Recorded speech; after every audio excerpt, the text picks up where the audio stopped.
Assalamualaikum warahmatullahi wabarakatuh. Perkenalkan, nama saya Hufiatul Mila, Prodi Ekonomi Syariah 2, NIM E 2019-2070.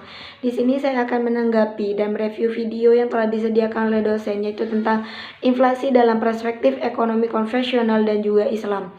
Yang pertama, pengertian inflasi. Inflasi itu adalah kecenderungan naiknya harga secara umum dan terus-menerus dalam jangka waktu dan tempat tertentu. Artinya, harga itu akan naik secara keseluruhan, secara terus-menerus dalam jangka waktu dan tempat tertentu. Misal, dari Januari ke Mei, harga barang itu naik secara keseluruhan. Dari Mei ke Desember dan seterusnya. Selanjutnya, macam-macam inflasi. Macam-macam inflasi itu ada 3. Yang pertama itu inflasi berdasarkan sifatnya atau laju inflasi. Yang kedua, inflasi berdasarkan penyebabnya. Yang ketiga yaitu inflasi berdasarkan asalnya. Inflasi berdasarkan sifatnya atau laju inflasi itu ada 3. Yang pertama, inflasi merayap.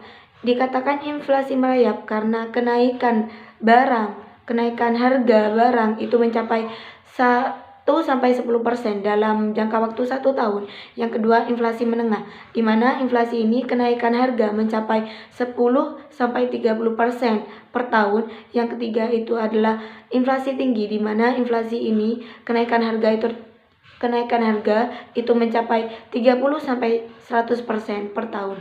Yang kedua yaitu inflasi berdasarkan penyebabnya, itu ada demand inflation dan juga count inflation atau inflasi permintaan dan juga inflasi penawaran. Inflasi permintaan ini timbul karena permintaan masyarakat akan suatu barang itu sangat tinggi, sedangkan persediaannya itu sedikit. Yang kedua, inflasi penawaran, yang mana inflasi ini timbul karena kenaikan biaya produksi yang terlampau mahal. Yang ketiga yaitu berdasarkan asal dari inflasi. Inflasi itu bisa berasal dari dalam negeri atau domestic inflation, dan juga inflasi itu berasal dari luar negeri atau import inflation.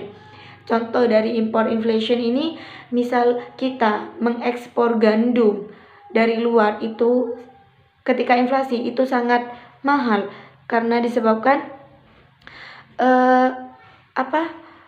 produksi gandum di luar negeri itu sedang tidak stabil atau sedang tidak baik.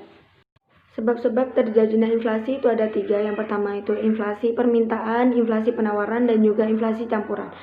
Yang dimana inflasi permintaan ini disebabkan oleh permintaan masyarakat akan suatu barang itu sangat tinggi, sedangkan persediaannya itu sedikit. Yang kedua yaitu inflasi penawaran, yang mana penawaran itu sangat rendah, sedangkan permintaan masyarakat itu tinggi. Yang ketiga yaitu inflasi campuran, yang mana di sini inflasi campuran ini disebabkan oleh tingkat permintaan masyarakat itu sangat tinggi, penawaran itu rendah, dan juga biaya produksi itu tinggi atau mahal. Dan juga pembagian inflasi dalam ekonomi Islam itu juga ada 2. Yang pertama, natural inflation, dan yang kedua itu human error inflation, yang mana natural inflation di sini disebabkan oleh keadaan alamiah yang tidak mampu dikendalikan oleh orang lain, misal barang-barang langka seperti itu. Yang kedua yaitu human error inflation, yang mana ini disebabkan oleh kesalahan manusia, misal korupsi atau bad administration, maka itu akan menyebabkan timbulnya inflasi. Dan juga pajak yang tinggi atau pajak yang naik itu akan menyebabkan inflasi. Dan juga telah disebutkan dampak dari inflasi. Dampak inflasi dalam perspektif ekonomi, yang pertama itu menimbulkan gangguan fungsi uang, terutama fungsi tabungan, fungsi pembayaran di muka, fungsi unit perhitungan, dan juga inflasi itu akan menyebabkan melemahnya semangat masyarakat untuk menabung. Dampak inflasi dalam perspektif ekonomi yang kedua yaitu meningkatkan kecenderungan belanja, terutama untuk barang-barang non-primer dan mewah, dan juga akan mengarahkan investasi pada hal-hal tidak produktif seperti menumpuk kekayaan, membeli emas, membeli logam mulia, dan lain-lain. Solusi inflasi dalam ekonomi Islam itu ada 2. Yang pertama itu kebijakan fiskal dan juga kebijakan moneter, yang mana kebijakan fiskal ini pemerintah akan mendaur ulang antara pajak dan subsidi untuk menciptakan stabilitas ekonomi yang baik, yang stabil. Yang kedua yaitu kebijakan moneter, yaitu bagaimana bank itu menaikkan suku bunga agar masyarakat menabung lagi sehingga mencapai harga stabil dan tujuan-tujuan sosial ekonomi Islam.